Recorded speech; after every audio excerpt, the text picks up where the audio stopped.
আসসালামু আলাইকুম, সবাই কেমন আছেন? নতুন রেসিপিতে সবাইকে স্বাগত জানাচ্ছি। আজকের রেসিপিতে বিফ দিয়ে শাসলিক তৈরি করে দেখাবো কিভাবে বাড়িতে বসে খুব ইজি ভাবে বিফ দিয়ে শাসলিক তৈরি করতে পারেন। সেজন্য কিছু গুরুত্বপূর্ণ টিপস আপনাদের সাথে শেয়ার করব। চলুন রেসিপিটি শুরু করি। তো শাসলিক তৈরি করার জন্য এখানে আমি হাফ কেজি পরিমাণ বিফ ছোট ছোট করে কেটে নিয়েছি, আর এই বিফগুলো একটু মোটা করে কেটে নিয়েছি। তো সবগুলো মশলা এবার আমার মাখিয়ে নেবার পালা। একে একে সব মশলাগুলো দিয়ে আমি 12 ঘন্টার জন্য নর্মাল টেম্পারেচারে ম্যারিনেশনের জন্য রেখে দেব।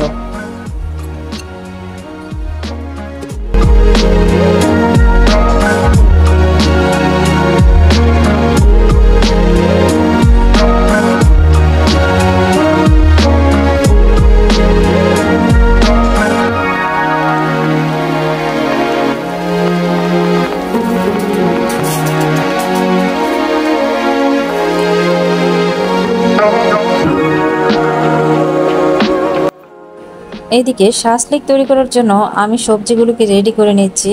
এখানে ক্যাপসিকাম, গাজর আর পেঁয়াজ নিয়ে নিয়েছি। তো আপনারা চাইলে আপনাদের পছন্দ মতো সবজি ব্যবহার করতে পারেন।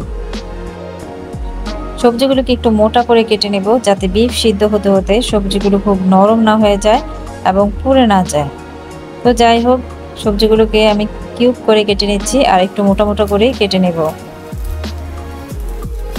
আরেকটা ইম্পর্টেন্ট টিপস যেটা আপনাদের সাথে শেয়ার না করলেই নয়, এখানে শাসলিকের জন্য যে স্টিকগুলো দেখতে পাচ্ছেন, এগুলো আমি 10 মিনিটের জন্য ভিজিয়ে রাখবো। এতে করে ভাজার সময় কাঠিগুলো আর পুড়ে যাবে না। এদিকে ম্যারিনেশন করা বিফগুলোকে আমি বের করে নিয়ে, বিফ শাসলিকের ক্ষেত্রে মাংসগুলোকে যদি খুব বেশি সময় ধরে ম্যারিনেশন করে রাখা যায়, একদিকে যেমন মাংসগুলো খুব সফট হয়ে যায়, তেমনি ভাজার সময় খুব সিদ্ধ হতে খুব বেশি একটা সময় লাগে না। এবার আমি শাসলিকগুলো রেডি করে নেব, আর আপনারা চাইলে আপনাদের পছন্দ মতো সবজি বা মাংস কম বেশি করে শাসলিকগুলো রেডি করে নিতে পারেন।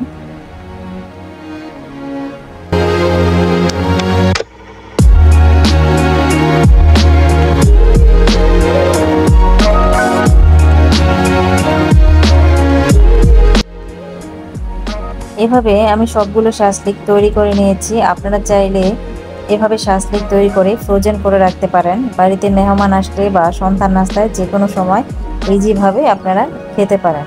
তো এবার শাসলিকগুলো ভেজে নেওয়ার পালা। আমি খুব অল্প তেলে শাসলিকগুলো ভেজে নেব। এবার একটা একটা করে কাঠিগুলো কড়াইতে দিয়ে দিচ্ছি, আর চুলার আঁচটাকে খুব লো হিটে রেখে ভেজে নিতে হবে। আর কিছুক্ষণ পর পর উপর দিয়ে তেল ব্রাশ করে নিতে হবে, আর কাঠিটাকে একটু ঘুরিয়ে ঘুরিয়ে দিতে হবে যেন এপিট ওপিট পুরোটাই সিদ্ধ হয়। এবার ঢাকনা দিয়ে ঢেকে দিচ্ছি, আর কিছুক্ষণ পর পর কাঠিটাকে ঘুরিয়ে ঘুরিয়ে ভেজে নিতে হবে।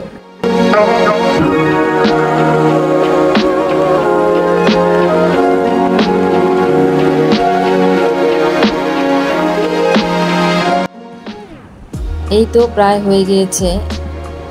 এবার আমি উপর দিয়ে টমেটো সস ব্রাশ করে দিচ্ছি, আর দেখতেই পাচ্ছেন ডিপগুলো খুব ভালোভাবে সিদ্ধ হয়ে গেছে।